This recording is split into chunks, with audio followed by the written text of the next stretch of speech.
Hey guys, and welcome back to Captain Charlemagne's Models. Now today we have a very special thing we're going to be looking at. So today we're going to be looking at the AMT USS Enterprise NCC-1701-C.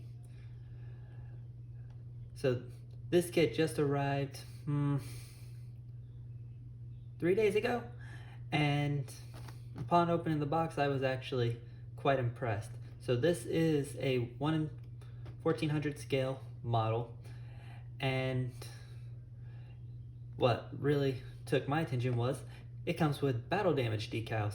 So instead of building her up as a clean model that pretty much just came out of dock, you can make her look like she did when she came out of the portal in Star Trek The Next Generation's episode of yesterday's Enterprise.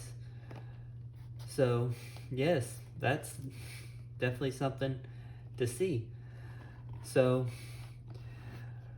on the side we got a nice picture of the ship. Of course it says some information, glued together model kit, shows the scale, of course shows the maker AMT. Flip it to the next side, and then we have some photos of the episode, yesterday's Enterprise, when she came through the portal and time had altered to an alternate dimension. So you have Picard, number 1, Tasha Yar, picture of the Enterprise C, Tasha talking to Whoopi Goldberg, and then the C going back through the wormhole. And on the bottom you have the Captain Picard's quote: "While investigating an unusual radiation anomaly, the Enterprise has encountered what could almost be called a ghost from its own past, the Enterprise C." And then underneath that is the exact same quote, just in a foreign language. So what do you guys say we go ahead and open up the box?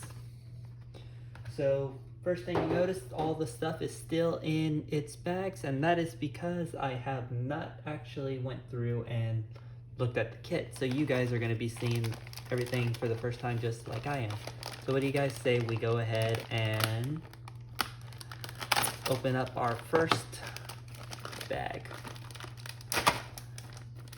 And the first thing we get out from the box and is the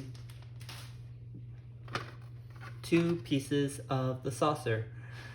And even though it's a translucent type of plastic, there is still quite a bit of detail to this model. As you can, well, I don't know if you guys can all see them. Try and get a little closer to the camera without hopefully it blurring.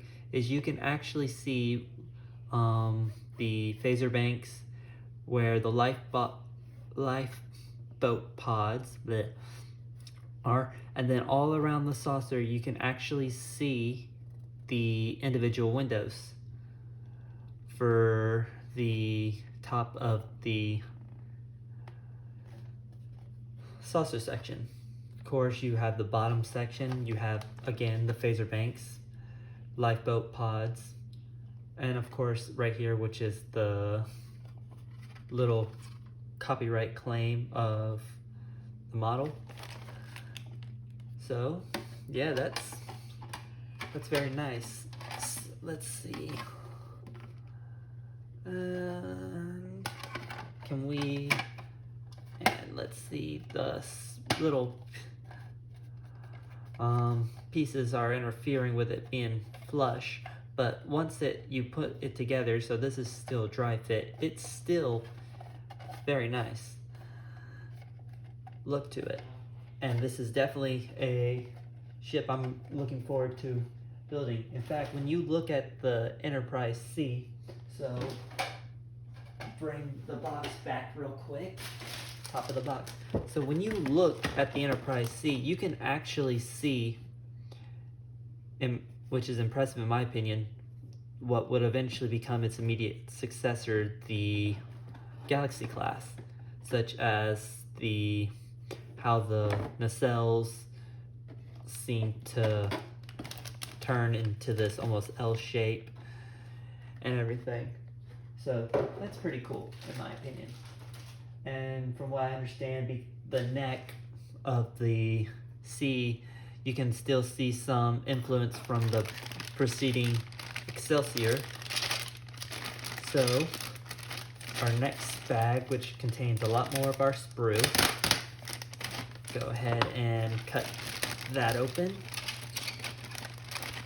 Get these, see if we can't get all of these parts out real quick. Put that. So the next part, that we get out is the secondary hull. So you got both parts of the secondary hull, and like the saucer, you have this impressive detail. So I was holding it upside down. So you have all the windows for the ship. You also have the ribbing that it shows in the next structure.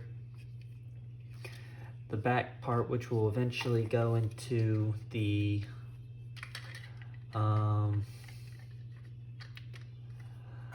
and let's see if we can't put that together. Hopefully these don't interfere, and you can, and the parts go together quite well. So, and there's so far very little flash. The only flash I've seen so far on this kit is this, which sits right here at the end of these two sprue things.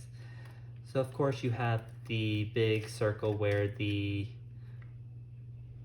navigational deflector goes. Of course you also have the hole where the rod can go, or if you wanted to be someone who lit up the model, the wires can come out through the bottom of this hole here.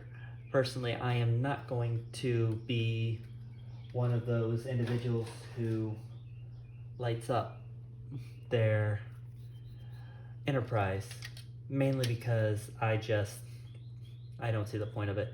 So on this sprue, you got some of the lifeboat pods, tiny bit of flash on a few of these. That'll be easy to clean up. So that's a easy little section to go through. Next up you have is your two warp nacelles. So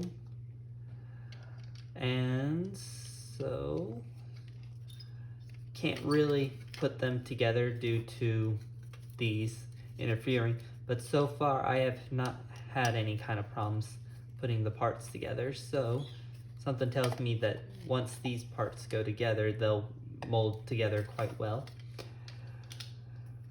Again, you have some good detail, such as the ribbing right here over where the think. So this part's normally blue, but you have the ribbing, which from what I've seen some other people do with their models, is usually like an off shade of white. So yeah, put those aside, and next part you got is these. So this part here, I believe it goes like this, is the part that sits and will eventually, and let's see. So what this part is that'll probably interfere, so I can't actually put it through. So yeah, I know I'm putting it in backwards, but nah. Let's break off these pieces real quick. But these pieces are actually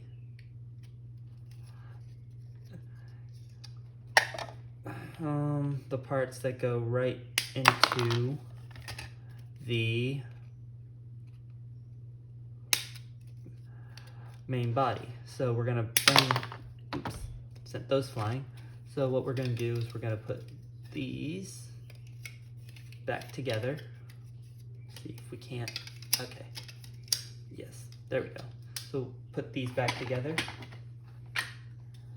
Get the main hull, restrap it together like we just did with this.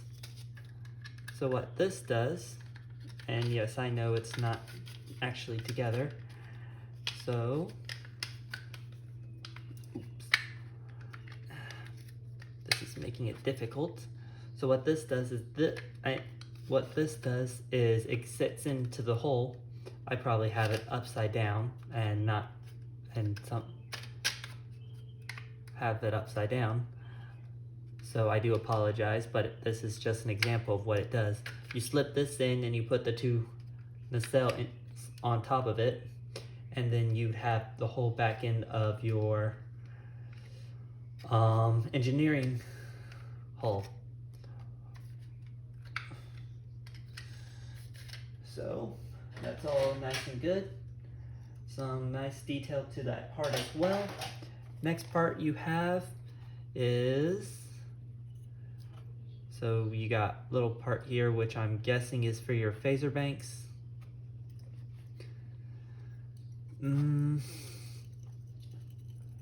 This, I'm thinking this is probably the part that is on the other side of the ship. So this might be where the docking part is. I might be wrong. Do not quote me on that. I am not completely sure. But I'm pretty sure that these are probably something like phaser banks. Put that to the side. Next we have our base, our nice round base, and our metal tube, which put that in, put the model on, and voila, you have your model nice and set up on its future home. Piece of the model fell off. There's a tiny bit of flash around here, but this, I believe, this piece here will be the part that goes here on the bottom. Yes, I believe so. So it's the part that goes here on the bottom of the underside of the saucer. Next we have our clear parts. Let's go ahead and open the bag.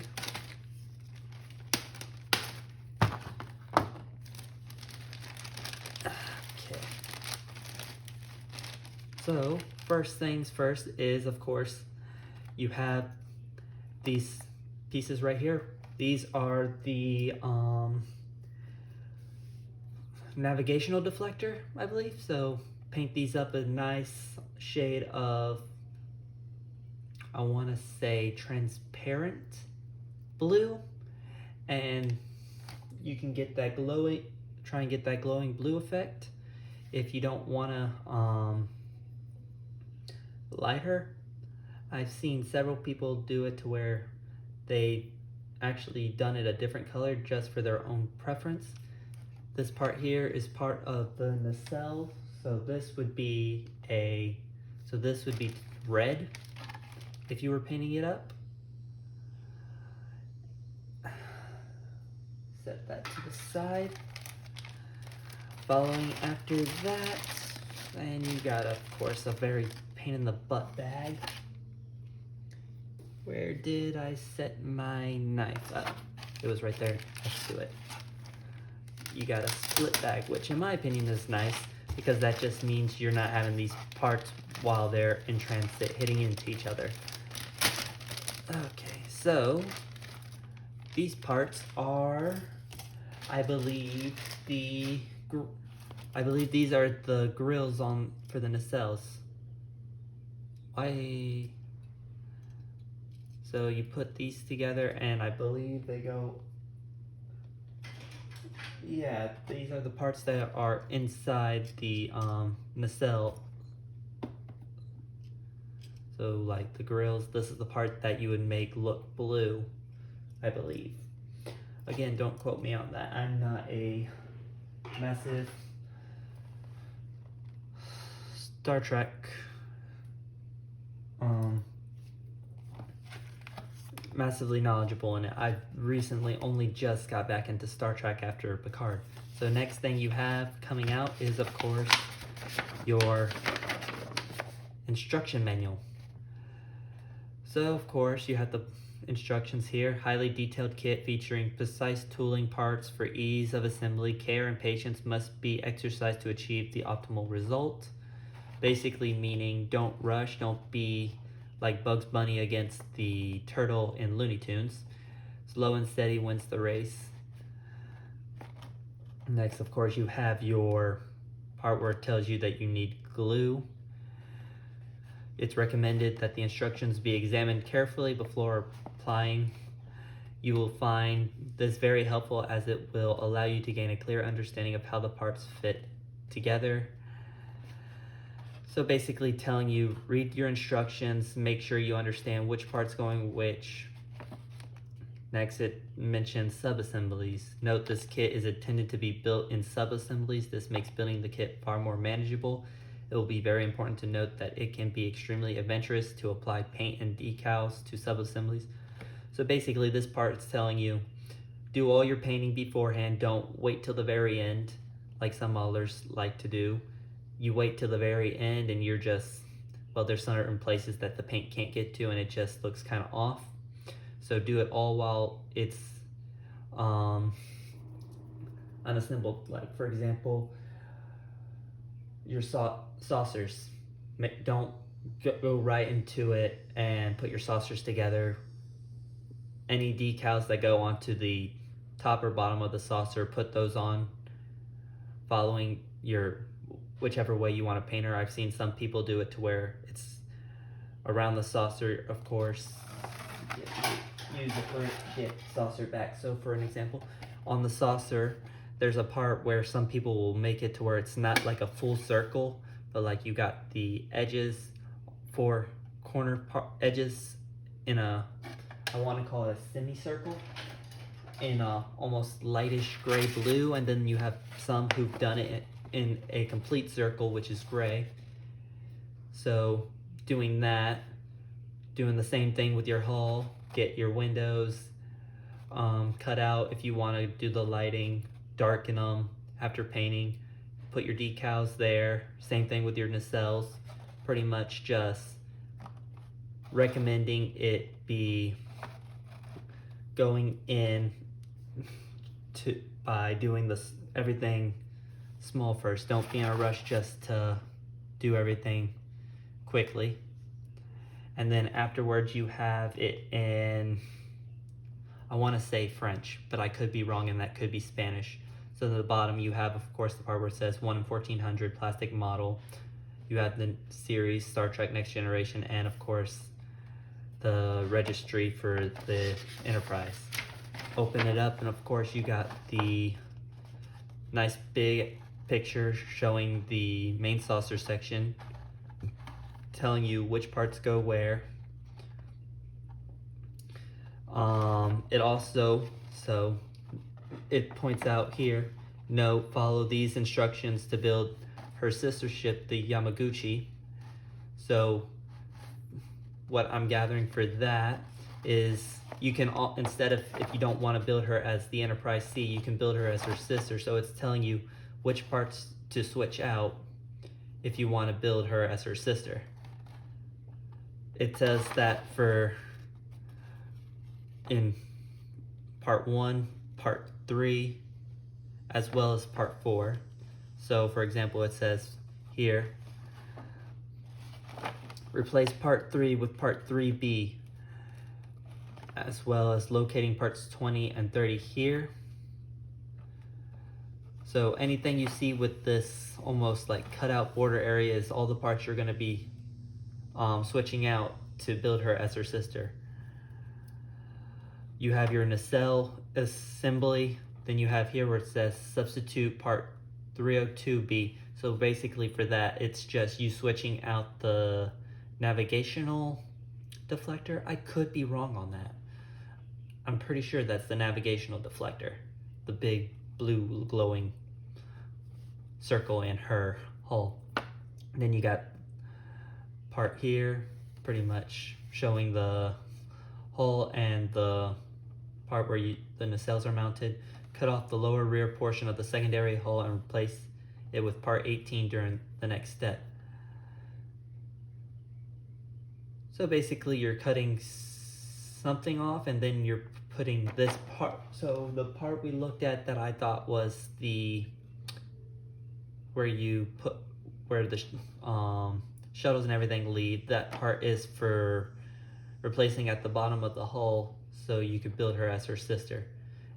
Then of course you have this, and it's, so what that means is, so pull out this, back out.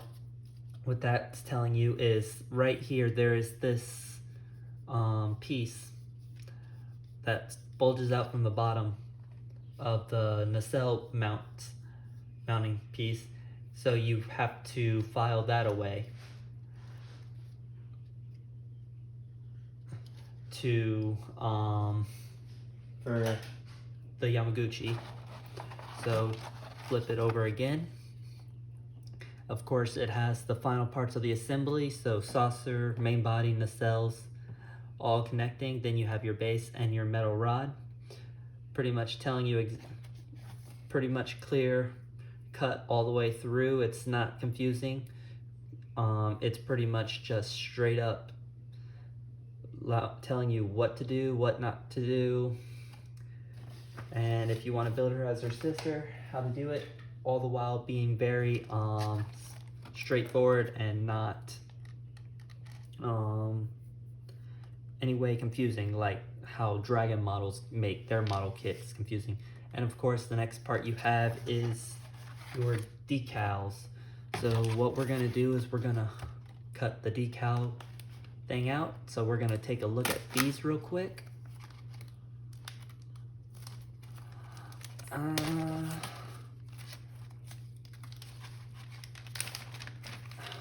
hopefully not damage the actual decals because the bag didn't want to cooperate with us.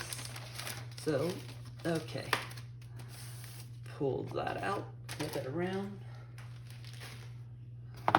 So, first thing first is the decal sheet. So of course you have, and this is a very nice looking decal sheet. So of course you have the hull registries for both the Enterprise and the Yamaguchi. I believe these here is for the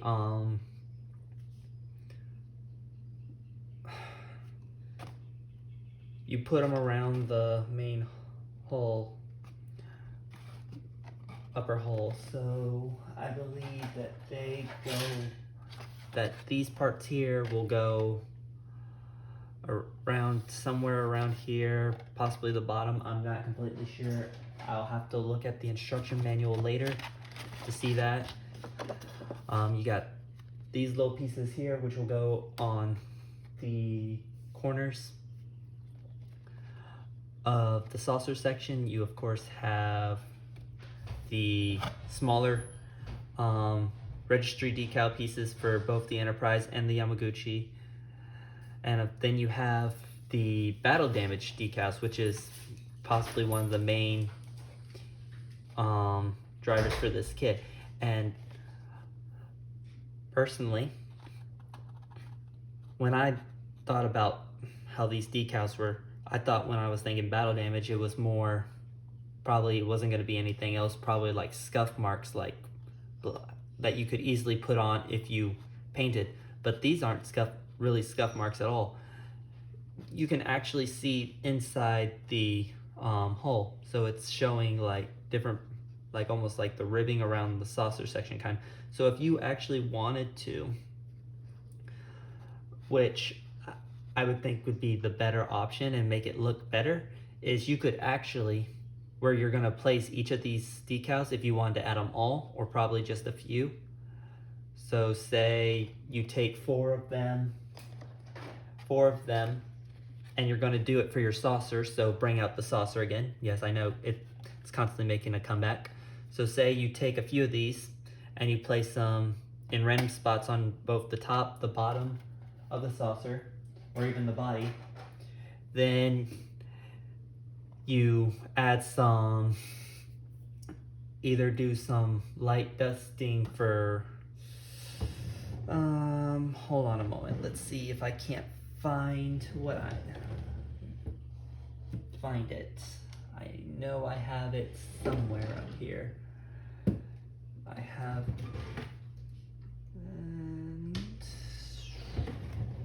it somewhere. Where is it? Where is it?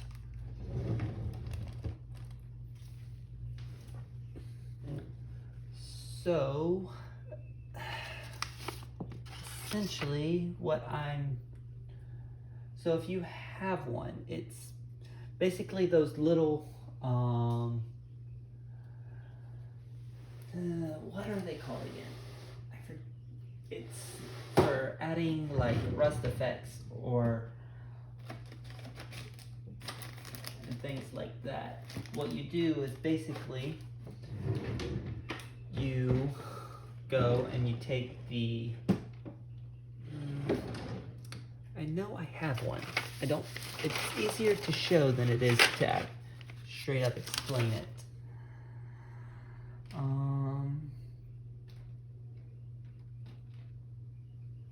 But apparently I misplaced it at some point, which is weird because I knew I had it not just the other day.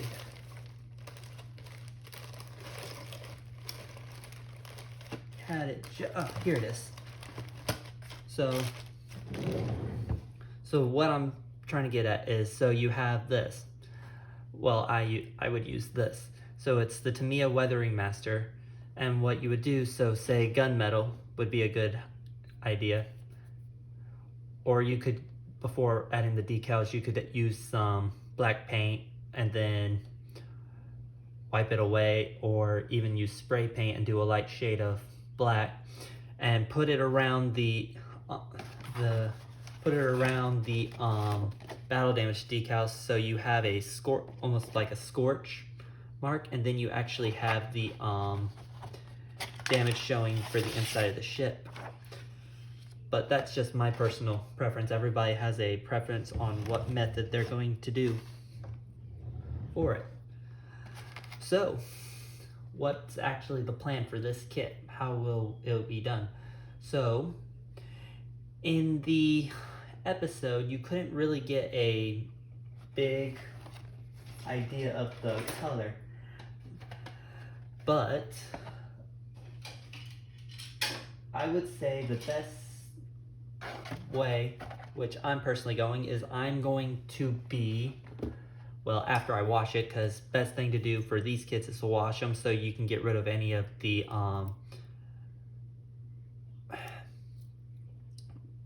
residue from the molding release. But what I'm going to do is I'm going to be using this. It's Tamiya TS81, so Royal Light Gray. So I'm going to be making mine a light gray. I'm thinking about, even though I'm not adding the lighting, what I'm going to do is the inside of the two saucers and the other pieces, I'm going to be painting the inside of those black. So I'll be doing that. So I'll be painting both the main hull and the secondary hull using the light gray. Then, as for the circle or semicircle, what I'm going to do, I'm going to see if there's any good pictures for that circle, and I'm going to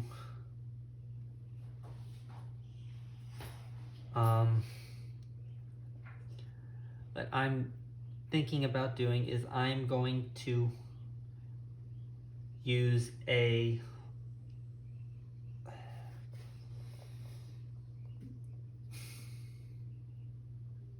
maybe a darker shade of gray, something like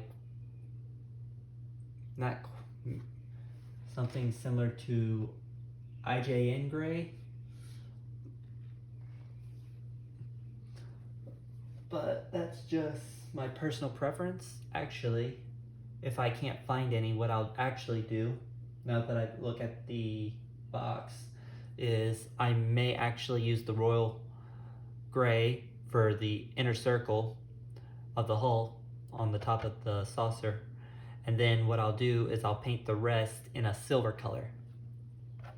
So that's the plan for her. Well, then after painting it up, what we're going to do is we're going to take and we're going to color in every single one of these windows,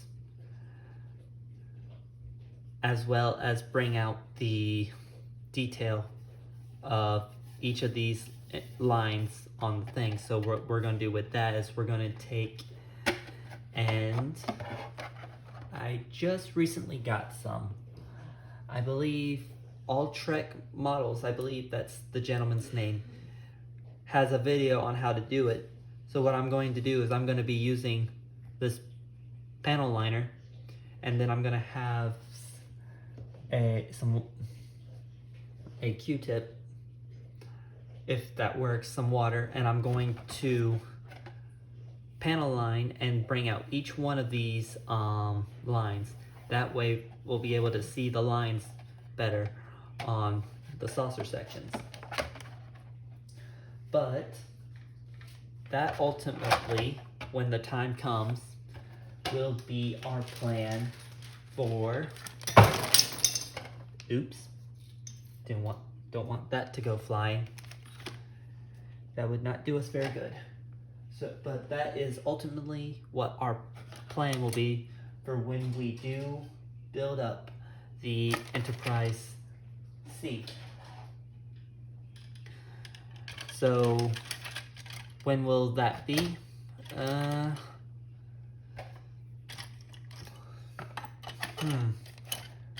That is a debate I am still having.